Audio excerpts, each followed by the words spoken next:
नमस्कार. श्री स्वामी समर्थ. समर्थ रेसिपीमध्ये तुमचं स्वागत आहे. मंडळी, आपण उपवासाच्या भरपूर रेसिपी बनवल्या, परंतु सर्व तिखटच बनवलेल्या आहेत. म्हटलं चला आता गोड काहीतरी बनवूया, म्हणून त्यासाठी मी उपवासाचा गोड शिरा बनवलेला आहे.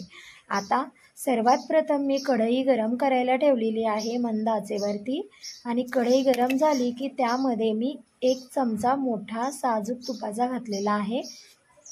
नंतर 1 वाटी भगर घातलेली आहे, म्हणजेच वरई घातलेली आहे. वरई छान अशी तुपामध्ये भाजून घ्यायची आहे. सतत हलवत राहायचं आहे, म्हणजे करपणार नाही. छान 7 ते 8 मिनटं भाजू द्यायची आहे, म्हणजे छान रव्यासारखी भाजली जाते. त्यानंतर आपण ज्या वाटीने भगर मोजलेली आहे त्याच वाटीने आपण 2 वाटी पाणी मोजून यामध्ये घालणार आहोत. पाण्याचं प्रमाण जास्त करायचं नाही आहे, नाहीतर आपला शिरा पातळ होईल, म्हणून आपण 2 वाटी पाणी घातलेलं आहे. आणि 7 ते 8 मिनटासाठी झाकण ठेवून वाफ काढून घेतलेली आहे. हे पहा, आपली मऊसर अशी वरई शिजून तयार आहे. एकदम छान अशी रव्यासारखी शिजलेली आहे. नंतर आपण ज्या वाटीने भगर मोजलेली त्याच वाटीने आपण 1 वाटी खिसलेला गूळ मोजून घ्यायचा आहे आणि यामध्ये मिक्स करायचा आहे. गूळ छान विरघळू द्यायचा आहे. गॅसवरती उष्णता असल्याने लवकर गूळ वितळला जातो. त्यानंतर आपण ज्या वाटीने गूळ मोजला त्याच वाटीने आपण केळी मोजून घेणार आहोत.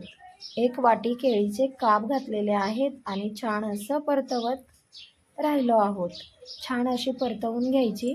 नंतर 2 ते 3 मिनटासाठी झाकण ठेवून पुन्हा एकदा वाफ काढून घ्यायची आहे.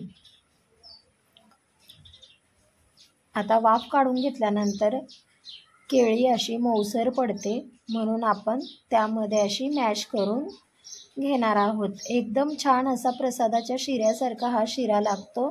तुम्हीही नक्की ट्राय करून पहा.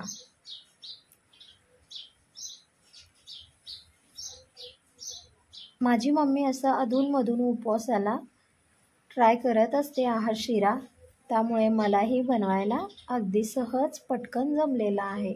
त्यानंतर आपण खव्याचे पेढे यामध्ये वापरलेले आहेत. खवा उपवासाला चालतो, त्यामुळे मी यामध्ये खवा वापरलेला आहे. खव्याचे 2 पेढे घातलेले आहेत आणि पुन्हा एकदा ह्याला 2 मिनटासाठी वाफ काढून घ्यायची आहे. नंतर मी अर्धा चमचा तुपामध्ये काजू आणि बदाम परतवून घेतलेले आहेत आणि त्याची या शिऱ्यामध्ये फोडणी केलेली आहे. छान असे मिक्स करून घ्यायचे आहे. पहा, किती सुंदर छान असा गोड शिरा आपला रेडी झालेला आहे. माझी रेसिपी जर तुम्हाला आवडली असेल तर चॅनलला सबस्क्राईब करा आणि बेल आयकॉनचं बटन क्लिक करा, म्हणजे माझे सर्व व्हिडिओज रेसिपीज तुमच्यापर्यंत सहज पोचतील. आणि तुमच्या नातेवाईकांमध्ये, मित्रमंडळींमध्ये ही रेसिपी शेअर करा. छान असा गोड शिरा आपला बनवून तयार झालेला आहे. आत्तापर्यंत तुम्ही ही रेसिपी बनवली नसेल तर तुम्ही नक्की बनवून पहा. खूप छान आणि टेस्टी रेसिपी आहे. श्री स्वामी समर्थ.